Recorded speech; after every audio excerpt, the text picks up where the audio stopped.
اصول کے تحت تو پھر عدالتوں کو ہی فیصلہ کرنے دیجئے نا کہ وہ گناہ گار ہیں یا بے گناہ ہیں. مافیوں کا تقاضا کرنا، ان کو جلسے جلوس نہ کرنے دیے جانا، یہ تو پھر آپ کے ڈومین و اختیار میں نہیں آنا چاہیے اصولی طور پر.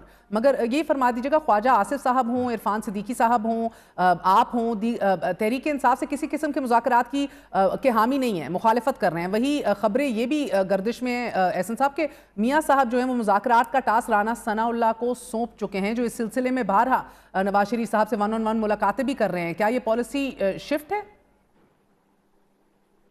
دیکھیے، اس کے بارے میں تو رانا ثناء اللہ صاحب ہی بہتر بتا سکتے ہیں، لیکن میں سمجھتا ہوں کہ جہاں تک ہماری پارٹی کا یا حکومت کا موقف ہے وہ بڑا واضح ہے کہ جب تک پی ٹی آئی 9 مئی کے اوپر قوم سے اور قومی سلامتی کے اداروں سے معافی نہیں مانگے گی اور اپنا تشدد کے سیاست کا راستہ ترک نہیں کرے گی اور اس ریاست مخالف مہم پر آپ دیکھیے کانگریس کے اندر امریکہ کی انہوں نے ہندوستان کی لابیز کے ساتھ مل کر پاکستان کے خلاف قرارداد پاس کروائی.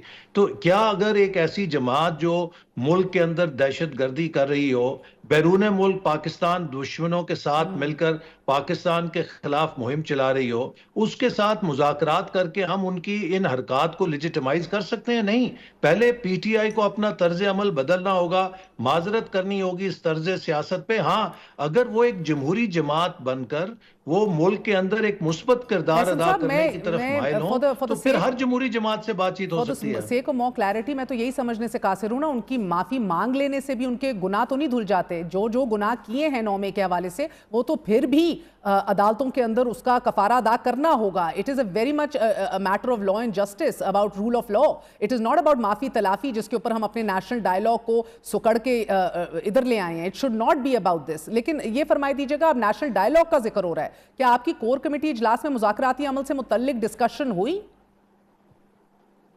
نہیں، ایسی کوئی ہماری جو مذاکرات وہ ایک ہائی پاورڈ میٹنگ ہوئی تھی، اس میں تو ڈسکشن ہوئی تھی کہ کس طریقے سے ہم نے جو انرجی کرائسس ہے اس کا سامنا کرنا ہے اور عوام کے اوپر جو بجلی کے بلوں کا بوجھ ہے اسے کم کرنے کے لیے حکومت کیا اقدامات کر رہی ہے. اور پھر اسی طرح پنجاب کے اندر جو بلدیاتی انتخابات ہیں وہ اس کا جو قانون ہے اس کا جائزہ لیا گیا اور پارٹی کی تنظیمی سرگرمیوں پہ بات چیت ہوئی. اس کے علاوہ کسی ڈائلاگ پہ بات چیت نہیں ہوئی کہ کوئی سیاسی جماعتوں سے ڈائلاگ کیا جائے.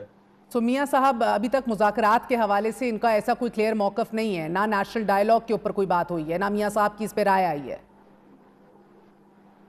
نہیں، یہ موضوع زیر بحث نہیں تھا. جو میں نے بتایا کہ وہاں پہ پارٹی کے معاملات پہ بات ہوئی اور جو انرجی کرائسس ہے اور لوکل باڈیز ہیں اس کے اوپر ہوئی. البتہ میاں صاحب نے یہ ضرور کہا کہ ریاست کی سطح پر تمام اداروں کو ہم آہنگی کے ساتھ جو اس وقت ملک کو درپیش چیلنجز ہیں ان سے نبٹنے کے لیے کام کرنا چاہیے. بہت بہت شکریہ وفاق